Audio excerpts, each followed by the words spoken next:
क्या आप जानते हैं कि सांसदों को कितनी सैलरी मिलती है, उन्हें क्या क्या सुविधाएं दी जाती हैं और इसके अलावा उन्हें कितने तरह के भत्ते मिलते हैं। आज के इस वीडियो में हम सांसदों को मिलने वाले भत्ते और तमाम तरह की सुविधाओं के बारे में जानेंगे और अब सब भी हैरान रह जाएंगे इन्हें मिलने वाली सुविधाओं को जानकर। तो चलिए शुरू करें। क्या आप जानते हैं आपके द्वारा जिन नेताओं को चुना जाता है उन्हें कितनी सैलरी मिलती है और सैलरी के अलावा उन्हें कौन कौन से भत्ते और सुविधाएं दी जाती हैं। किसी भी सांसद को उनका वेतन और भत्ता member of parliament act 1954 salary, allowance और पेंशन के तहत दिया जाता है। साथ ही आपको बता दूं कि इस एक्ट के तहत इसके नियम समय समय पर बदलते भी रहते हैं। चलिए जान लेते हैं कि एक सांसद को कितनी सैलरी और सुविधाएं मिलती हैं। लोकसभा और राज्यसभा के हर मेंबर को हर महीने 50,000 रुपए सैलरी मिलती है। वही अगर बात की जाए इनके दैनिक भत्ते की तो सांसद को हर दिन 2,000 रुपए दैनिक भत्ते के नाम पर मिलते हैं। इसके बाद आता है संवैधानिक भत्ता।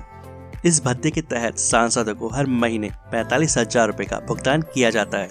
इसके बाद नंबर आता है कार्यालय व्यय भत्ता यानी कि ऑफिस एक्सपेंस अलाउंस।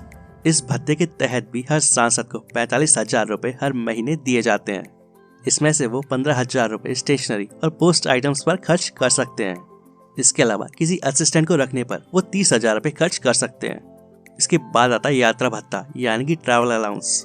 कभी किसी पार्लियामेंट सेशन, मीटिंग या इस ड्यूटी से जुड़ी किसी भी बिजनेस मीटिंग को अटेंड करने के लिए सांसद को कहीं बाहर जाना होता है तो इसके लिए उन्हें यात्रा भत्ता भी दिया जाता है। ट्रेन में सफर करने के लिए हर महीने के आधार पर एक free non transferable first class AC या किसी भी एग्जीक्यूटिव क्लास का ट्रेन पास और एक फर्स्ट क्लास और एक सेकंड क्लास का किराया भी इन्हें दिया जाता है। इसके अलावा अगर वो बाय रोड सफर करते हैं तो उनकी अपनी गाड़ी या सरकार की गाड़ी से यात्रा करने पर 16 रुपए पर किलोमीटर के हिसाब से सांसदों को यात्रा भत्ता मिलता है। दोस्तों अभी तो सिर्फ शुरुआत हुई है, इसके अलावा भी इन्हें और भी कई सुविधाएं मिलती हैं, तो वीडियो को देखते रहिए।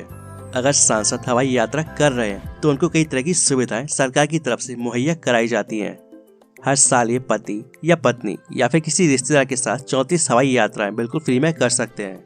साथ ही इनकी ओर से इनके पति या पत्नी या कोई भी रिश्तेदार अकेले साल में 8 बार हवाई सफर कर सकते हैं, वो भी बिल्कुल फ्री में।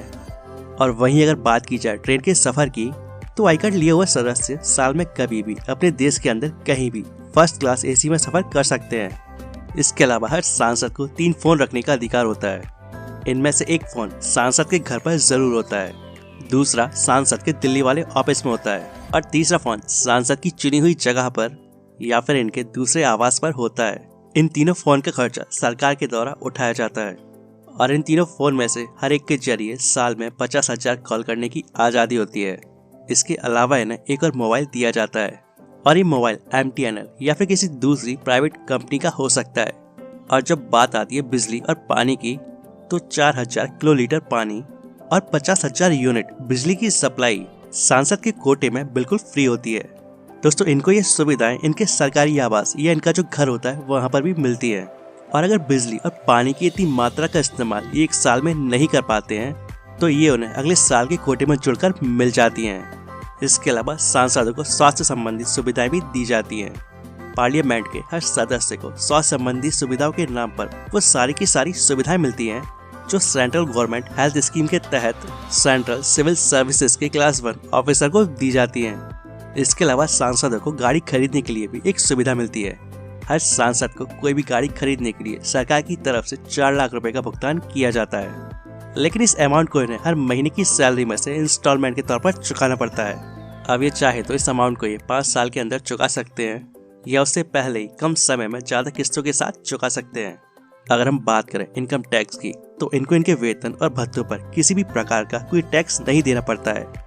कुल मिलाकर कहा जाए तो इनका दैनिक भत्ता और निर्वाचन क्षेत्र का भत्ता पूरी तरह से इनकम टैक्स फ्री होता है। इसके बाद एक और भत्ता आता है, वो है आवासीय भत्ता। लोकसभा चुनाव में चुने जाने के तुरंत बाद नए चुने गए सांसद के लिए नई दिल्ली में स्टेट गवर्नमेंट के गेस्ट हाउस, होटल या भवन में रहने की व्यवस्था की जाती है और यहाँ पर इन्हें सभी तरह की सुविधाएं सरकार की तरफ से मुहैया कराई जाती हैं।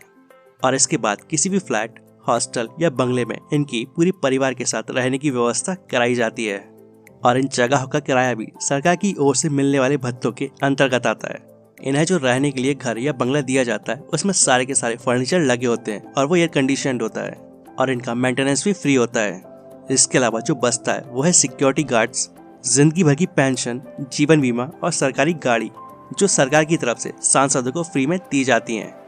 दोस्तों, एक सांसद की सैलरी, इतने सारे भत्ते और तमाम तरह की सुविधाओं को लेकर आप सभी का क्या कहना है, नीचे कमेंट करके जरूर बताएं। साथ ही कि आप जानना चाहते हैं कि एक विधायक को कितनी सैलरी और क्या क्या सुविधाएं मिलती हैं? अगर हाँ तो नीचे कमेंट करके ये भी बताएं।